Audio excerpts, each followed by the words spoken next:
We're going to get started. So first I want to thank you guys all for coming to the Kernersville Museum tonight for our historic lecture. Tonight we have CJ Idle here to talk to us about the origins of our crossroads right here downtown. So feel free to ask him questions once the program is over, and then you can stick around. We've got more treats in the back on your way out if you're interested, and if you have any questions for either CJ or us here at the museum, feel free to ask. So thank you guys so much. Take it away, CJ. Thank you guys for coming. I want to thank Jessica and Kelly for letting me come out here and do this and hang out in the museum all week and put some finishing touches on this.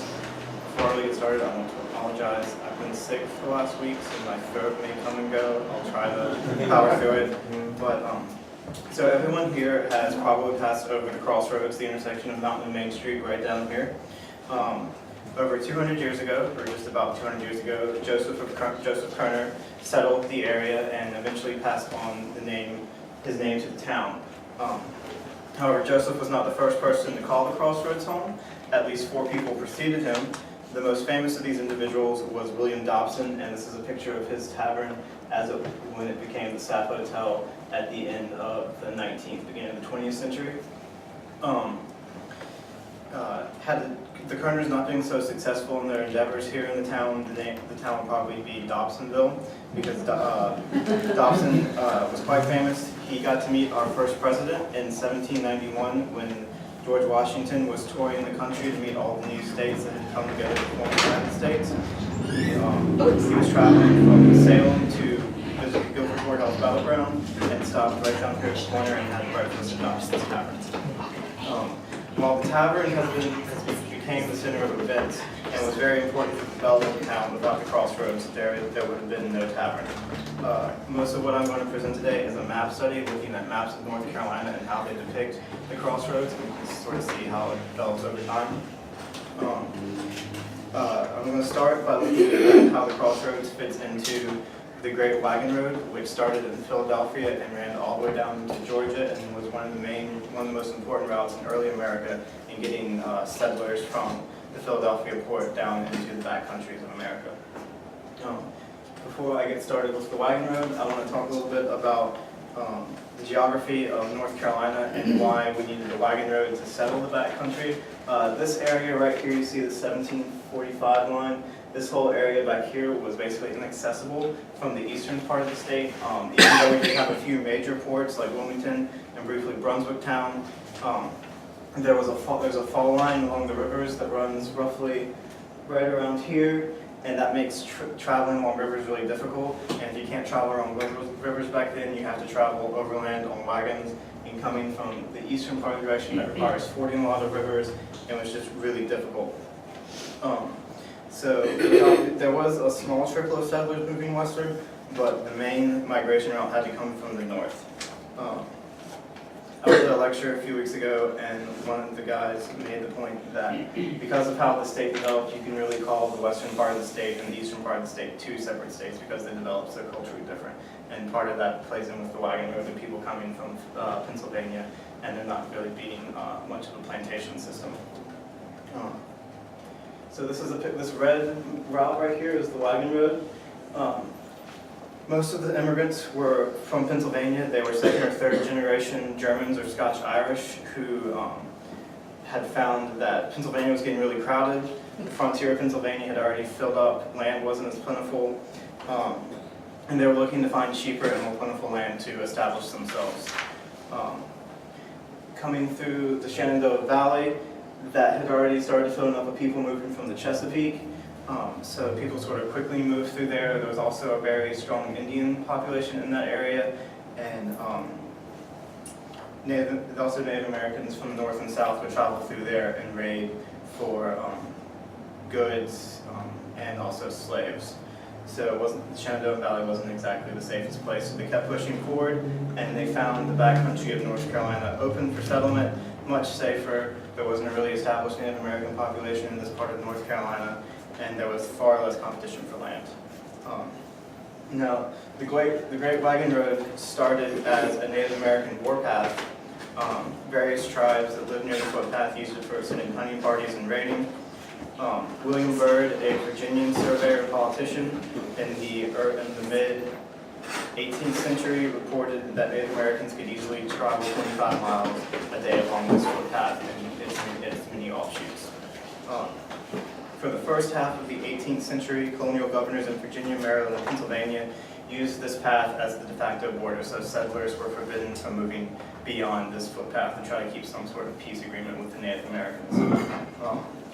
This was established with the Treaty of Albany in 1722, though the treaty didn't exactly work out how this border was supposed to work. They just said this is the border and we're not going to allow settlers to go.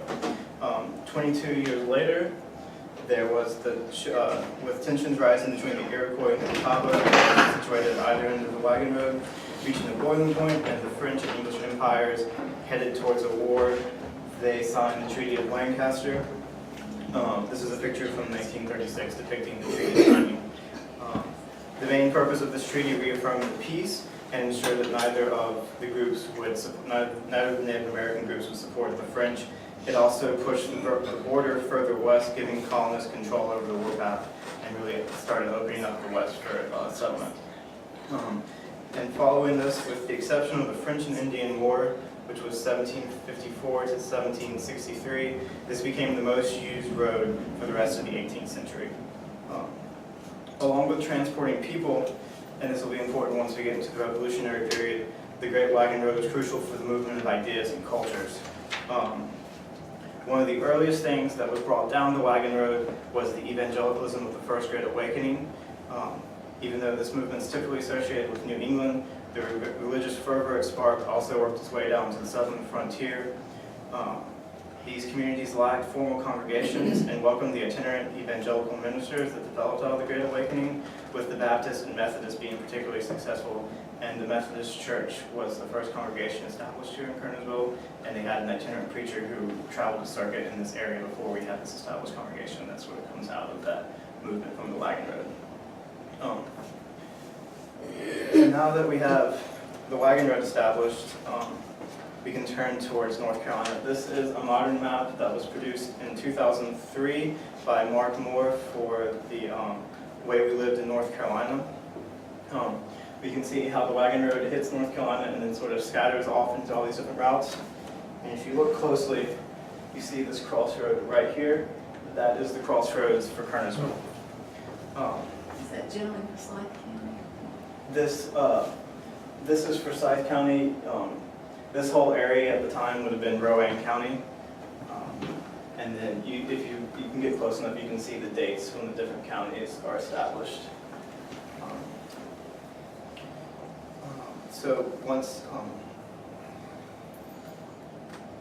instead of looking at the wagon road like that previous map showed of a single entity running from Philadelphia down to Georgia, this map really does a good job of showing how there were lots of different routes that broke off from the wagon road. And I like to think of this as a river with lots of tributaries and drainages. So you have the main wagon road, which is the main river, and offshooting from that, you have lots of different tributaries, and that would be the crossroads as part of that system. So this is our first historic map. It was made by, put together by John Kohler, a Swiss mercenary who was in charge of Fort Johnson just before the Revolution. He did some of the survey work for this. Most of this map is actually credited to William Churton in the 1750s, but he died before he could finish surveying it. And it seems like Colette did most of the western part of the state because that part is still moving. You can even see here what would be North Carolina. This is the western part, and it's not finished because we haven't really started moving into that. And here's a close-up of that, and here, this crossroads right here is the same crossroads you saw on the wagon road map, and that's where Kernersville is today. And one of the reasons I know for sure that's Kernersville is that the North Carolina Digital Library and Archives use Google Maps and a map-making program to place this map over satellite imagery. And you can zoom in and you can fade out this map, and so you can really see the satellite imagery. And this crossroads lines up perfectly with the modern town.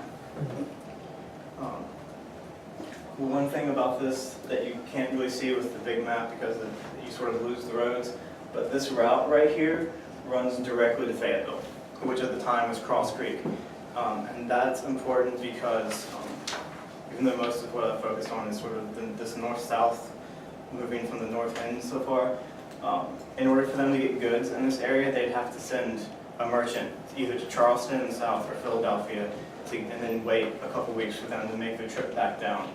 With this route, they can go straight to Fayetteville and get goods directly, which not only it gave the locals more agency and more abilities to control over what they were buying, because they were buying directly from the ships from Wilmington. They go from Wilmington, go to Fayetteville to sell, and then they could come back up here with their goods instead of having to rely on this very circuitous route of merchants and not really know when the person's going to come back. This is a map published in 1794 by Jedediah Morse, a geographer and teacher in Connecticut. Morse is credited as being one of the very early founders of the American educational system. This appears in his geography textbook, which would have been spread all across the country at the time. The book is called The American Geography, or A View of the Present Situation of the United States of America. Most of this map appears to be based off the Kohler map, but he also seems to have access to some of the information for the next map before they actually published it. And we can see here how this would be Kernersville, and you can see how closely this map now resembles actually how the road system works in Kernersville. So you can see, even though a lot have changed physically, the roads haven't really changed that much over 200 years. And don't ask me what those hash marks are. I have no idea. I've tried to figure out what they are. But this is the Price Struthers map. It was published in 1808 by Jonah Price and John Struthers. The first map, the Kohler map, the British government was screaming and yelling at the colonial governments of North Carolina for decades to get them a map of North Carolina. And it took them forever to finally get that map in 1770. This map was produced almost immediately after the Revolution. They started doing survey work they completed their survey work in 1798, but it still took them 10 years to actually get everything compiled to make this map. So in this case, North Carolina was actually ahead of the ball in getting the map produced. Only Virginia got a map produced post-revolutionary faster than North Carolina in terms of southern states. This is another map that was used by the Digital Library. Unfortunately, somewhere along the way, Price and Struthers got off in their longitude and latitude, and everything was pushing north 1 degree. So you can pull up the map and you can see, you can place this, and this actually sits about 1 degree north of where Kernersville would be on the satellite map.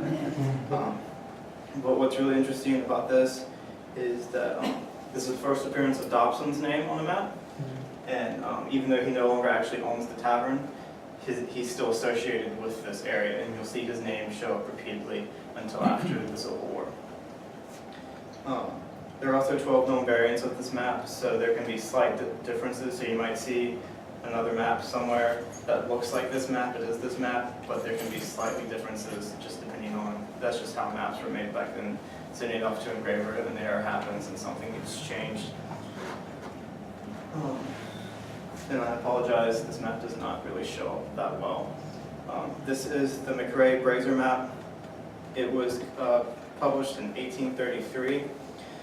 This map was commissioned by the Board of Internal Improvements, and a few more maps. I'm probably going to go off on a tangent about internal improvements because they were very important to the development of not only North Carolina, but the nation at large just before the Civil War. Even though the Board of Internal Improvements produced this map, there are no railroads or plank roads shown on this map because this map was produced right before the big boom of internal improvements in the country. This also makes North Carolina one of only 2 southern states to be surveyed twice in the period before the Civil War, Virginia being the other one. So you can really see, even though North Carolina is typically associated with being the Rip Van Winkle state, very slow, poor, backwards, we're on our ball when it comes to making maps. These guys were nice enough to actually start putting buildings in around the crossroads, and here you can see it's now called Dobson's X Roads or Dobson's Crossroads. And there's also a post office just off the Crossroads. So you can see that Kernersville, even though it's really this transit area between these two bigger cities, it's got a post office, so it's obviously connected and a hub for the rest of the community, for the rest of the region and communities. This is another atlas map that was produced for a mass production book, the Tanner Universal Atlas.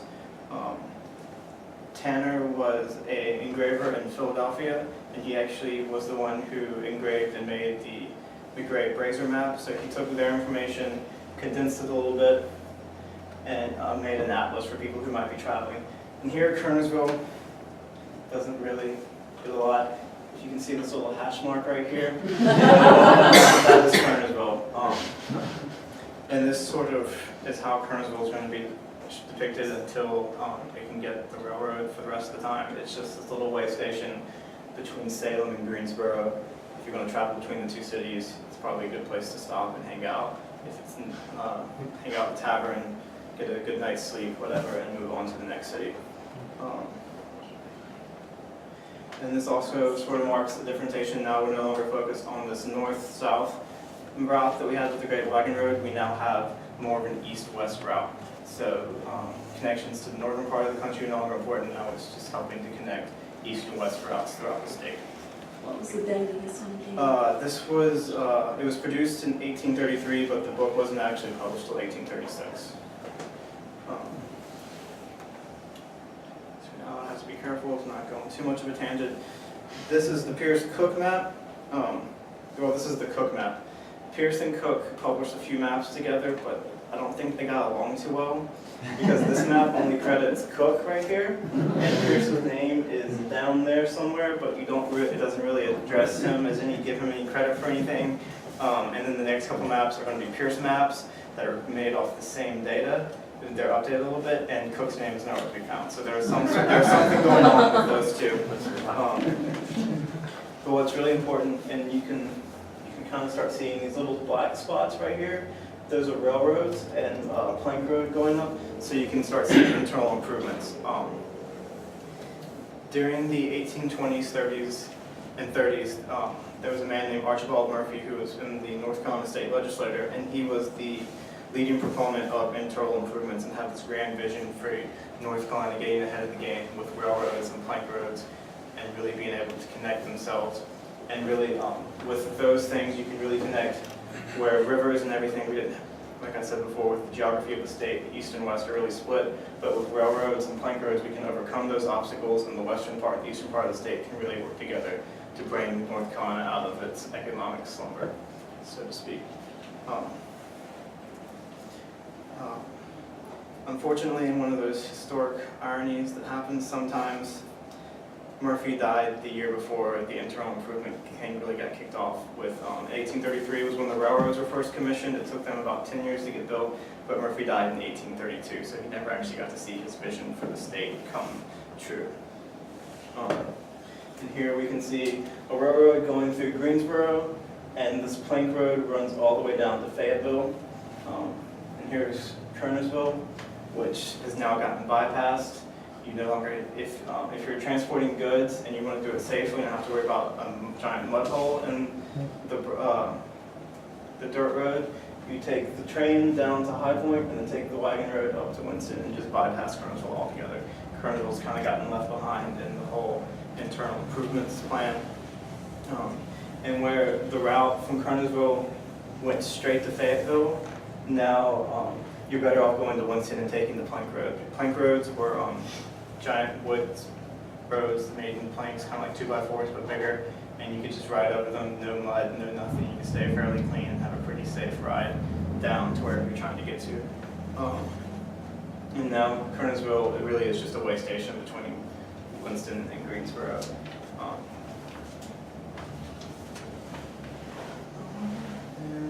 This is the Cook map. There's all sorts of nice pictures about important things in North Carolina.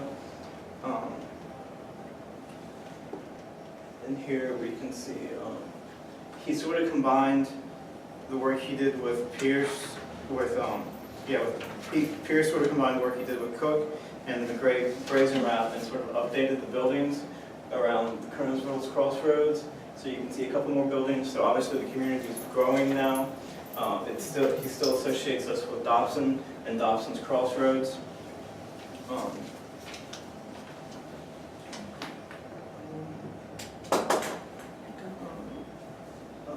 He's also sort of returned to a lot more roads going through. This has that sort of 5-pronged road. If you notice on the Cook map, there's only the cardinal directions, north, south, east, and west. So he has a lot more detail to Kernersville.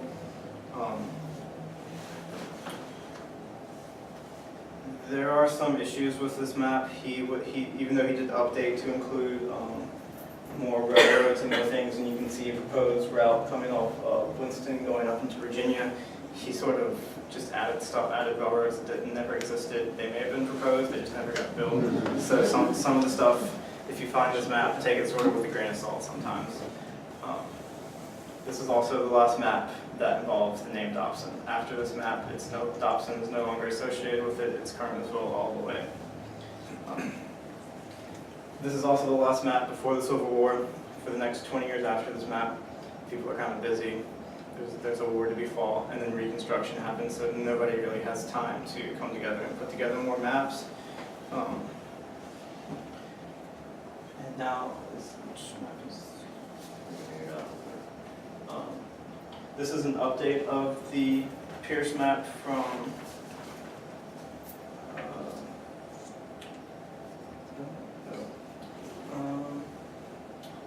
but here you can see the railroad now runs from Greensboro to Winston. I think this is from before the depot was built, so the railroad's just blazing right through here. This is sort of when the citizens get an idea that, hey, maybe we should hop on this railroad game and start pulling together money to build the depot.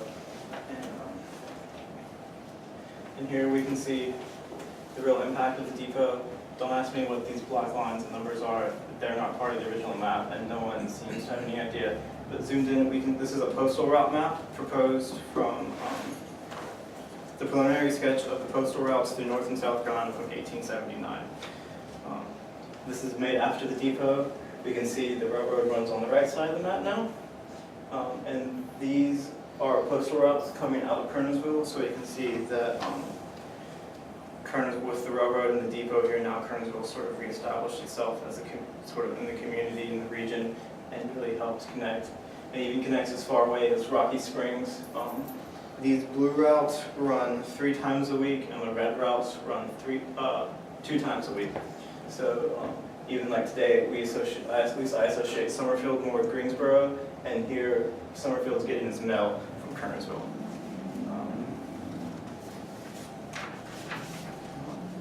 One important thing to notice here about the railroad, Salem is the end of the line. So anybody coming through this way, once they hit Salem, they have to get back on the road and travel back in the opposite direction before they can pick up and go to other places. So even though Kernersville is on the railroad, it's not as great as it will be in a few years. It's sort of just a stop on the way to the end of the line. And here we have our final historic map. This was published in 1882. This is the first truly updated map in 30 years. This is the first survey that's been done since Cook and Pierce worked together. This was commissioned by the State Board of Agriculture. And we can see, we can sort of begin to see that expansion of the railroad has both helped and hurt Kernersville. Places like Summerfield are now directly connected to Greensboro, so some of the outskirts no longer need to come through Kernersville, but it's also a lot better connected to not just the rest of the state, but also to Virginia and South Carolina, because these northern and southern routes make loops that go down into South Carolina and Virginia, and part of them even go off into Tennessee. So Kernersville is now really well connected to the southeast and the rest of the country, even though in some places it's not as well connected to its immediate region as it used to be. One of the cool things about this map is they also included a demographic data from when they put together this map. You can see Kernersville right here with a population of 585 people. That accounts for 0.5% of the state's urban population. it's about middle of the road at this time period in terms of population. You can see the state's demographics are still going to change a lot. Charlotte is only like the 4th or 5th biggest city at this time. Obviously now it's much larger.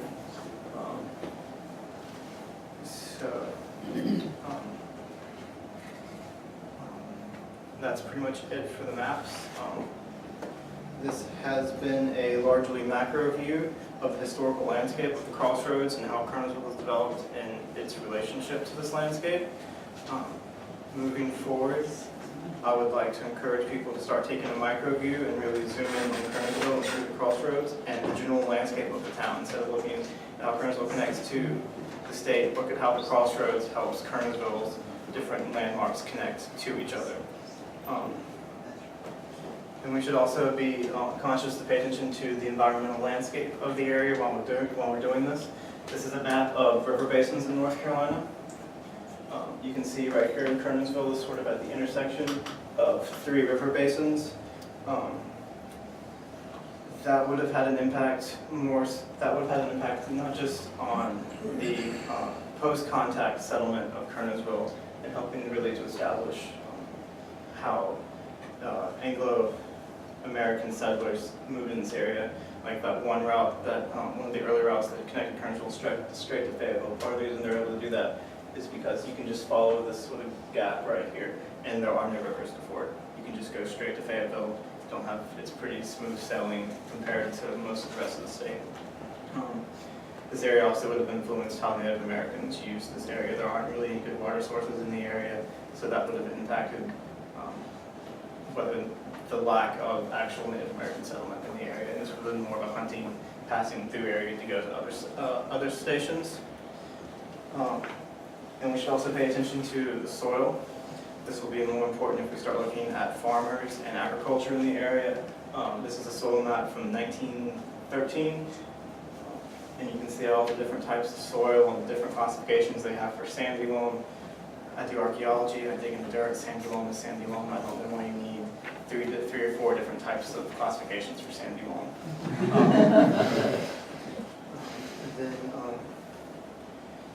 And moving towards the end, we should also begin to see how the depot and the railroad created a shift of focus away from the Crossroads, and not just looking at the depot, we should also look at how other landmarks in the town, such as the Folly, people who had lived in this house, the different historic buildings that are still standing, and look at how they all came together to create a community. One part of the process will require some historical imagination, because not all the historic buildings are still standing, like the tavern. We know where that was. We have some pictures of it, so that helps a little bit. But there will be other buildings that we just have to sort of imagine in our heads how these all things would have worked together to create the community that is Kernersville.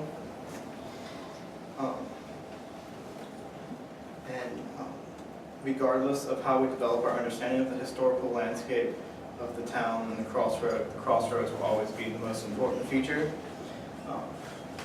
It was and still is the heart of Kernersville, stretching out and connecting the town and the citizens and the surrounding region together through its artery-like roads. Thank you, guys.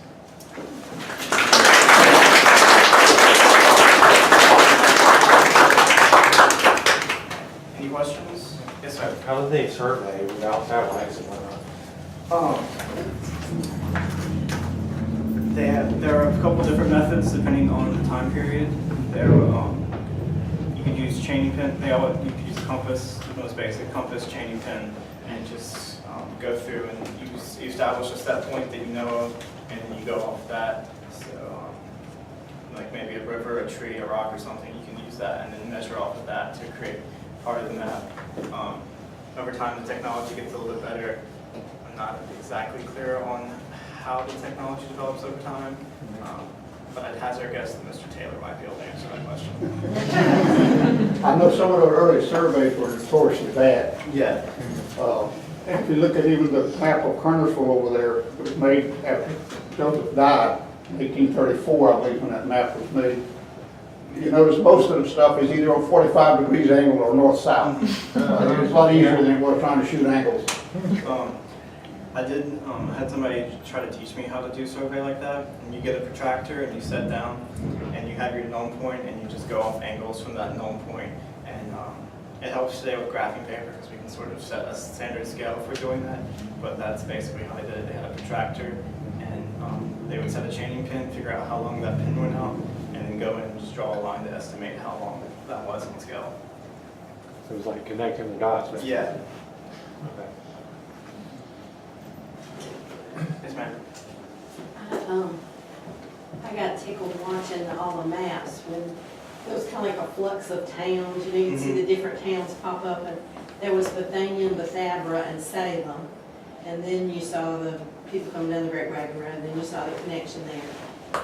And I've heard lots of talks about Bethania, Bethabara, and Salem, but I've not heard anybody talk about how they got to there. They just traveled on horseback to get there. Did they come down that Great Wagon Road the same way? I mean, it would have made sense. Yes and no. Okay. The earliest settlers would have come down the Great Wagon Road. So they would have come down through the Shenandoah Valley. But as the Moravians moved out and started proselytizing and made connections throughout the rest of the area, there was actually a strong Moravian settlement that came down this side of the mountain. And they could go from Moravian house to Moravian house and just sort of bounce from house to house. And that once Wachovia was established, a place for Moravians to come to, they also came down in more of the interior of Virginia than going down to the Wagon Road. The early Linvilles came down the Wagon Road. They were here in 1749, surveying land down in Blues Creek because of land records that shows that. So they were here before the Moravians got here. Yeah, the Moravians weren't the first. The Linvilles have been around for a long time.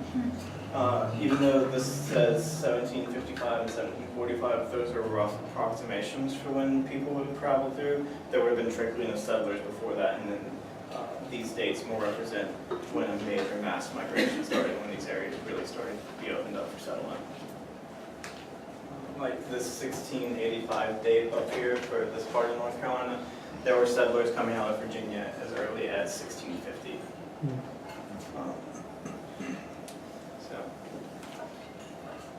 Yes, sir.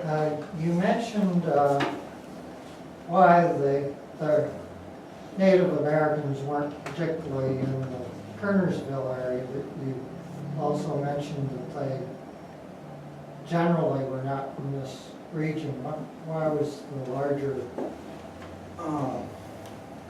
There aren't any really good rivers in this area. They need a good water source. Most of those occur more you have the Roanoke to the north, but that's more in Virginia. The Yadkin has some good settlements along it, but even then that's a little bit more to the southwest. The Cape Fear has some good settlements, but again, that's more easterly and southeasterly. This is just sort of, there's a giant hole in this area where there isn't good major water sources. They would have, this would have been a good hunting ground. Small groups could come through and settled for a couple days and hunted and took advantage of all the streams and creeks we have in the area. But without a major water source, there's just no way to support a large population.